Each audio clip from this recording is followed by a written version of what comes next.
Welcome to my channel CS for Students.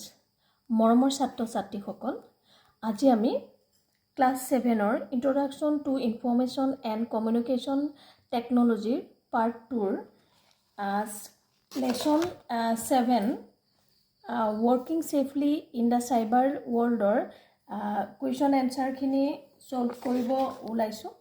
First আমি আছে fill in the blanks. Yate number 1 to ase, this is the illegal and harmful activity carried out using computers, mobile phones and the internet. Your answer to hobo cyber crime. CYBERCRIME cyber crime. Our next number 2 ase, the technique that protect our computer networks and data from illegal access is called. Your answer to hobo dash buli ase cyber security. Cyber CYBER cyber security SECURITY. Next number 3 ase, this is done by cyber criminal through email, social media platform etc. Your answer to hobo phishing. Next 4 ase, phishing is the criminal activity that is done through your answer to telephone calls. Number 2 ase mark true or false. Yate শুদ্ধ আৰু অশুদ্ধ টোৰ চিন দিব দিছে।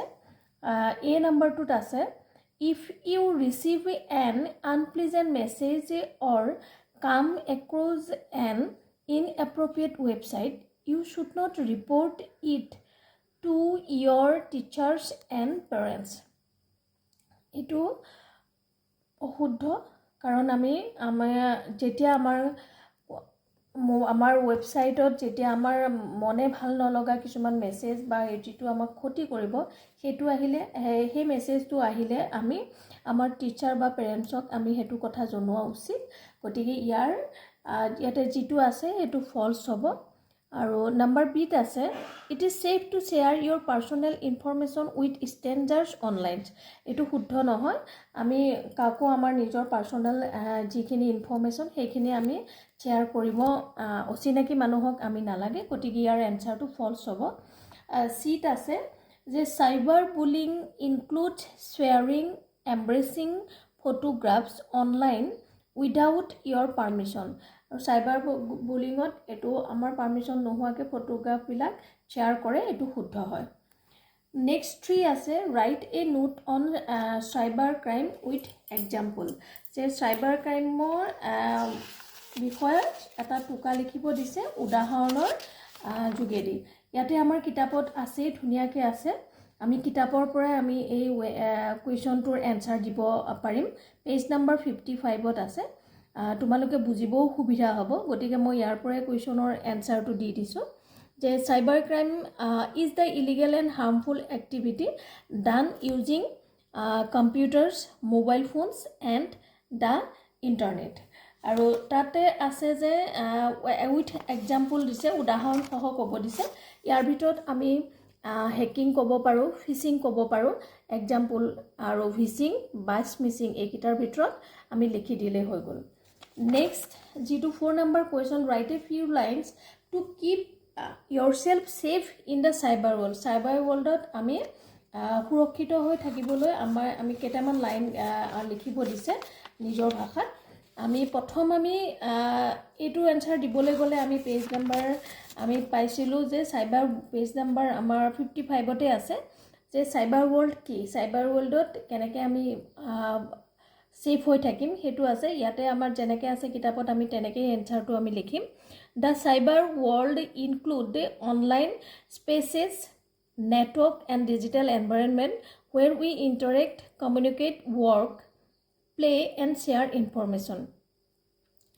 আৰু ইয়াৰ এটো সংজ্ঞা আমি প্ৰথমতে আমি এটো লিখি ল'ব লাগিব। তাৰ পিছত আমি এক্সাম্পল হিচাপে আমি এইখিনি দিব পাৰো। ওয়েবসাইট কেটামান সোশ্যাল মিডিয়া প্ল্যাটফৰ্ম, হোয়াটসঅ্যাপ, টেলিগ্ৰাম এটো দিব পাৰো। আৰু ইয়াতে এনসাৰটো দিছে যে few lines to keep yourself, যে আমি কেনেকৈ আমি নিজক সেইখিনিৰ পৰা সুৰক্ষিত কৰি ৰাখিম। যে আমি সেইটো লিখিব যে we keep our self safe in cyber world where as follows number 1 আমি লিখিব পাৰোঁ যে do not share our personal information with strangers. Do not share any personal information on social media. Do not use a mobile phone or a computer without obtaining permission from parents or teacher. Do not change or delete files belonging to other individual without their permission. Do not use a unsecured internet connection from public Wi-Fi. তাৰপিছত আমি এনেকুৱা number wise আমি এনেকৈ লিখিব পাৰোঁ do not installed pirated software do not connect unknown device to your computer as they may contain virus যিখিনিৰ পৰা আমাৰ অসুবিধা হ'ব সেই গোটেইখিনি বিষয় আমি ইয়াতে ধুনীয়াকৈ আছে সেইখিনি এইখিনি লিখি দিলে আমি সেই চাইবাৰ ৱৰ্ল্ডৰ পৰা আমি সুৰক্ষিত হৈ থাকিব পাৰিম এইখিনি তোমালোকে তেনেকুৱা পইণ্ট ৱাইজ কৰি পেলাই 5টা বা 4টা লিখি দিলে হৈ যাব গতিকে তোমালোকে এই কুৱেশ্যনখিনিৰ এনসাৰ আমি সলভ কৰিলোঁ আৰু এনেদৰে তোমালোকে পিছৰ যিবিলাক থাকিব ইয়াৰ যিবিলাক লাগতিয়াল কুৱেশ্যন এনসাৰ থাকিব সেইখিনি বিষয় আমি আলোচনা কৰিম গতিকে চেনেলটো তোমালোকে চাই থাকিবা আৰু লগতে আৰু ইয়াৰ বিষয়ে কম্পিউটাৰৰ বিষয়ে তোমালোকে বিশেষভাৱে জানিবৰ কাৰণে ভিডিঅ'টো লাইক কৰিবা আৰু কিবা তোমালোকৰ অসুবিধা যদি তোমালোকৰ কিবা অসুবিধা আছে পাঠটোৰ কিবা তোমালোকক যদি এই গোটেই পাঠটোৰ কিবা এক্সপ্লেনেশ্যন লাগে তেন্তে তোমালোকে কমেণ্ট কৰিবা আৰু গোটেইখিনি তোমালোকে কুৱেশ্যন এনসাৰখিনি ধুনীয়াকৈ তোমালোকৰ বহীত ধুনীয়াকৈ কৰি ল'বা থ্যাংক ইউ ফৰ ৱাচিং